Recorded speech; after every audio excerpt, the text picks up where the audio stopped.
विज्ञान प्रयोगशाला में 11 बी वालों को बुलाया गया है, जिसमें उनका पहला जो प्रयोग है पासिंग ट्यूब बनाना है। बच्चों को आज बताया जाएगा, सिखाया जाएगा कि बच्चे पासिंग ट्यूब कैसे बनाते हैं।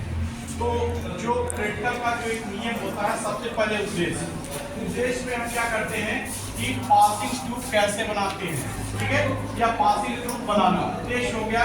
इसके बाद इसकी जो सहायक सामग्री हो गई, जो सहायक सामग्री होती है उसके लिए हम क्या लेते हैं, एक आती है पासिंग ट्यूब, मतलब शीशे की पाइप होती है, उसको लेते हैं। इसके बाद साथ में स्प्रिट लैंप लेते हैं और स्प्रिट लैंप पर हम धीरे धीरे गर्म करते हैं, ठीक है। जैसे ये स्प्रिट लैंप जल रहा है, ठीक है, इस स्प्रिट लैंप में देखिए इसमें जो है स्प्रिट डाली गई है, क्योंकि ये एलिफैटिक होता है। एलिफैटिक होने के कारण जो हमारा प्रोडक्ट होगा या जो भी हमारा उपकरण होगा वो काला नहीं पड़ेगा, ठीक है। तो उदाहरण के तौर पर मैं आपको समझा रहा हूँ, जैसे मान लीजिए आपके घर पे, ठीक है, गैस कोई बन रही है या आप किसी कंपनी में कोई गैस बनाते हैं और उस गैस को आपके ग्रामीण क्षेत्र में या शहरी क्षेत्र में, ठीक है, उसको भेजना है या उसको सिलेंडर तक भेजना है, तो किस चीज का आप प्रयोग करते हैं उस चीज के बारे में हम आपको बता रहे हैं, ठीक है।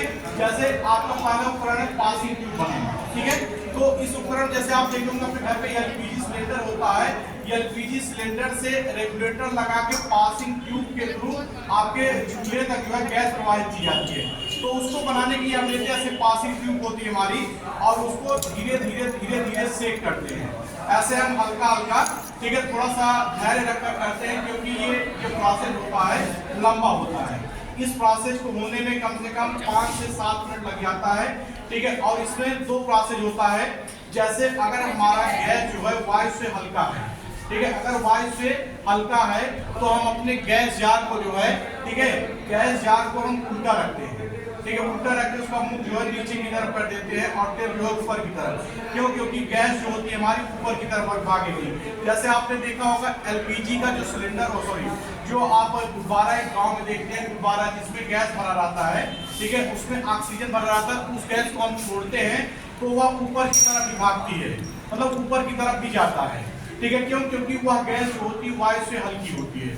तो ऐसे कंडीशन में हम क्या करते हैं, गैस जार को उल्टा रखते हैं, ठीक है, गैस जार को ऐसा रखते हैं, उल्टा रखते हैं, ठीक है। उल्टा होने से क्या होता है, गैस ऊपर तरफ जाती है और बाहर नहीं निकलती है। लेकिन तब थोड़ा सा प्रोसेस, जैसे अगर मान लीजिए तो इस आकार में हम अपने जो हमारा पासिंग ट्यूब होता है उसको हम यू आकार में मोड़ते हैं, पासिंग ट्यूब को हम यू आकार में मोड़ते हैं। और उसके बाद अगर जैसे कंडीशन हो गई कि हमारी गैस जो है वो वायु से भारी है, ठीक है, अगर वायु से भारी है तो हम क्या करते हैं, अपने सिलेंडर को जो है सीधा रखते हैं, जिसको गैस जार कहते हैं। गैस जार को क्या करते हैं, आप सीधा रखते हैं। सीधा रखने से क्या होगा, उसका जो प्रोसेस होगा, ठीक है, वो गैस जो है भारी है तो वास्तव में उसके नीचे ही रहेगी, ठीक है, तो दिक्कत कोई नहीं होगा। जैसे आपने देखा होगा ना, जैसे अगर कोई हल्का है तो वो ऊपर की तरफ जाता रहता है, ऊपर की तरफ जाएगा तो हम सिलेंडर उल्टा रख देते हैं, उसका टैप जो है नीचे की तरफ आता है, तो जो है उसमें प्रोसेस नहीं हो पाता, दिक्कत उसमें नहीं होती है। देखिए ये पासिंग ट्यूब है, इसको हम जैसे गर्म करते जाते हैं, अभी हम यू आकार में मोड़ रहे हैं, बाद में फिर आपको बताएंगे कैसे जेड आकार में मोड़ा जाता है। इसको आपको धैर्य पूर्वक करना, धीरे धीरे। अगर आप ऐसे जैसे ये कमरा है, इस कमरे में जो है अगर हम आपको कह दें कि प्रत्येक टेबल पे एक गैस जार या, ठीक है, आपको जो है बर्नर देना है, तो पासिंग ट्यूब मोड़ने में आपको दिक्कत होगी, शीशे के रहेगा टूट जाएगा। तो उसके लिए हम क्या करते हैं, इस शीशे को धीरे धीरे गर्म करते हैं और धीरे धीरे गर्म होने से, ठीक है, हमारी ट्यूब जो होती है मुड़ जाती है। इसमें देखिए थोड़ा सा प्रोसेस जैसे इस तरीके से भी हो सकता है, ठीक है, ऐसे आप करते जाएंगे तो ये जो है मुड़ता जाएगा। लेकिन इतना ध्यान रखना है कि इस पे हमको बल नहीं देना, जैसे ही आप बल देंगे ये तुरंत टूट जाएगा और इसको घुमाते रहना है, ठीक है। ये आपका पहला प्रैक्टिकल है। किताब में अगर आप जाएंगे, प्रैक्टिकल की किताब खरीदेंगे तो पहले प्रैक्टिकल में आपको पासिंग ट्यूब बनाना ही सिखाया गया है, पासिंग ट्यूब। उसके बाद उसमें कार्क होता है, देखिए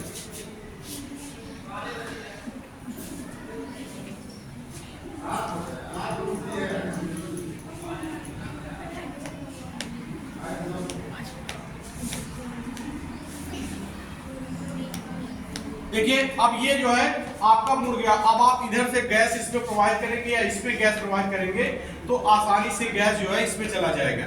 जैसे मान लीजिए हम यही रखते हैं, ये मान लीजिए उदाहरण तौर पे ये गैस जार है, ठीक है, ये गैस जार है। अब ये इसमें जो गैस रखी गई है, इधर से मैंने कनेक्शन कर रखा है, तो ये गैस जो है वो ये वायु से भारी, इसलिए हमने इसको इस तरीके से रखा है। अगर यही गैस हमारी वायु से हल्की होती तो इसको हम जेट आकार मोड़ते और इसको स्टैंड में उल्टा लगाते। जब उल्टा लगाते गैस जाके इकट्ठा हो जाती। ठीक है, इसीलिए हमेशा घर पे आप देखे होंगे तो जो एलपीजी सिलेंडर होता है, ठीक है, एलपीजी सिलेंडर उसमें मेथेन, एथेन, मार्केप्टेन, ब्यूटेन, ठीक है, इन गैसों का मिश्रण होता है और वो गैसें जो होती है वायु से भारी होती है। इसीलिए हमारा घर पे जो सिलेंडर होता है हम उसको जो है सीधा रखते हैं। सीधा रखने से और जब आप उसको उल्टा कर देते हो तो वह गैस जो होती है आपके पाइप के थ्रू चूल्हे तक पहुंच जाती है। ठीक है, तो जो है थोड़ा सा खतरनाक भी हो जाता है। तो आप इस तरीके से पासिंग ट्यूब बनाना सीख सकते हैं और इस पहले प्रैक्टिकल को आप अपने फाइल में लिखेंगे। ठीक है, और बाकी आप इसको एक बार अपने हाथों से करेंगे, मैंने एक बार सिखाया आपको। धन्यवाद। चलो भाई।